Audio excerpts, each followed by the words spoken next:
Assalamualaikum warahmatullahi wabarakatuh.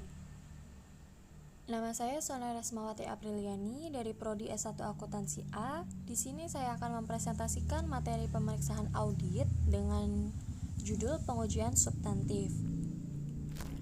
Materi yang akan saya bahas yaitu yang pertama pengertian pengujian substantif, yang kedua jenis-jenis pengujian substantif, dan yang ketiga prosedur pelaksanaan pengujian substantif. Yang pertama, apa sih pengujian substantif? Pengujian substantif merupakan prosedur-prosedur pengauditan yang dibuat oleh auditor untuk menguji atau mendeteksi kesalahan salah saji material dalam nilai rupiah yang mempengaruhi langsung kebenaran dari saldo-saldo dalam laporan keuangan. Selanjutnya jenis-jenis pengujian substantif. Yang pertama pengujian substantif atas transaksi, yang kedua prosedur analitis, dan yang ketiga pengujian terinci atas saldo.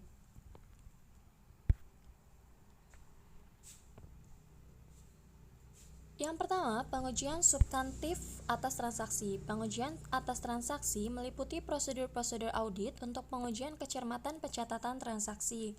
Tujuan dari pengujian substantif atas transaksi adalah untuk menentukan apakah semua tujuan audit berkaitan dengan transaksi telah terpenuhi untuk setiap ketransaksian.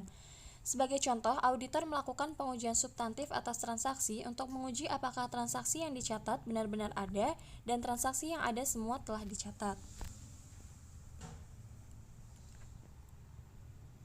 Lalu, pengujian detail transaksi ini dilakukan untuk menentukan ketepatan otorisasi transaksi akuntansi, kebenaran pencatatan dan peringkasan transaksi dalam jurnal, dan kebenaran pelaksanaan posting atas transaksi dalam buku besar dan buku pembantu.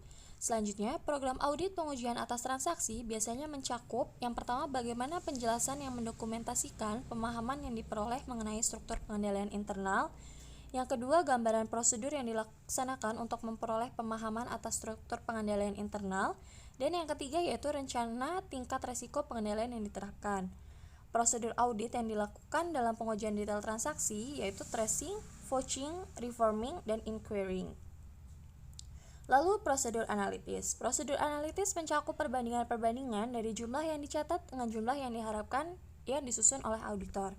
Biasanya juga prosedur analitis mencakup perhitungan rasio-rasio oleh auditor untuk membandingkan dengan rasio tahun lalu dan data lain yang berhubungan.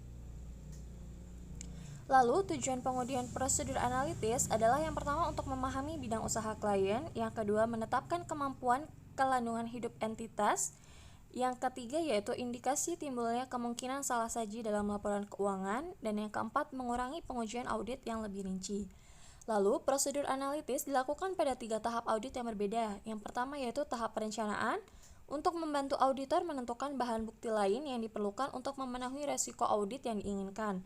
Yang kedua, selama pelaksana audit bersama-sama dengan pengujian atas transaksi dan pengujian terinci atas saldo.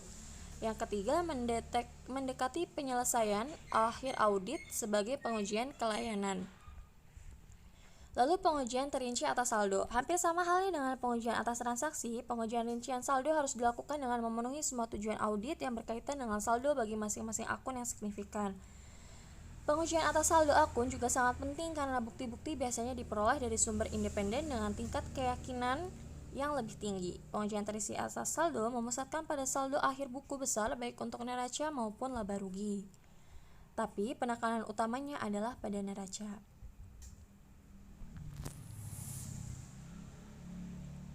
Metodologi perancangan pengujian detail saldo meliputi 4 tahapan. Yang pertama, menilai materialistis dan risiko bawaan suatu akun.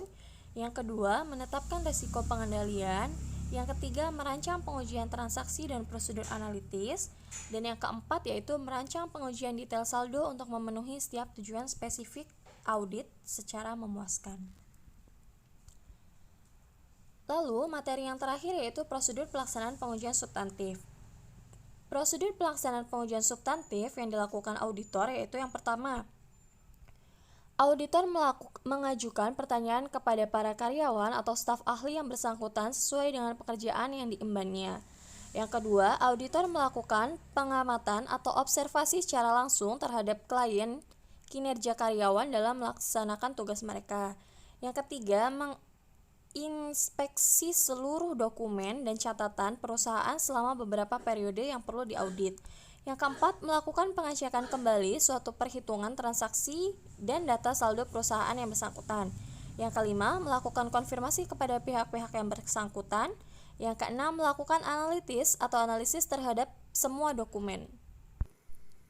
Yang ketujuh, yaitu melakukan tracing atau pengusutan semua dokumen dan catatan perusahaan. Dan yang kedelapan adalah melakukan vouching atau penelusuran apabila ada kesalahan atau kecurangan untuk menemukan titik permasalahan atau bukti kecurangan. Yang tak kalah pentingnya yaitu auditor juga perlu menentukan waktu yang tepat untuk melaksanakan pengujian substantif tersebut karena dapat mengetahui tingkat risiko deteksi yang dapat diterima mempengaruhi penentuan waktu pelaksanaan pengujian substantif. Jika risiko deteksi rendah, maka pengujian substantif lebih baik dilaksanakan saat atau dekat dengan tanggal neraca. Selain itu, auditor juga dapat menentukan luas pengujian substantif, yaitu semakin rendah tingkat risiko deteksi yang dapat diterima, semakin banyak bukti yang harus dikumpulkan. Auditor dapat mengubah jumlah bukti yang harus dihimpun dengan cara mengubah luas pengujian substantif yang dilakukan. Tujuan dengan mengetahui jenis-jenis dan prosedur pelaksanaan pengujian substantif secara umum yaitu dapat mempermudah seorang auditor dalam melaksanakan tugas pengujian substantif. Demikian presentasi yang dapat saya sampaikan, kurang lebihnya mohon maaf. Wabillahi taufiq wal hidayah. Wassalamualaikum warahmatullahi wabarakatuh.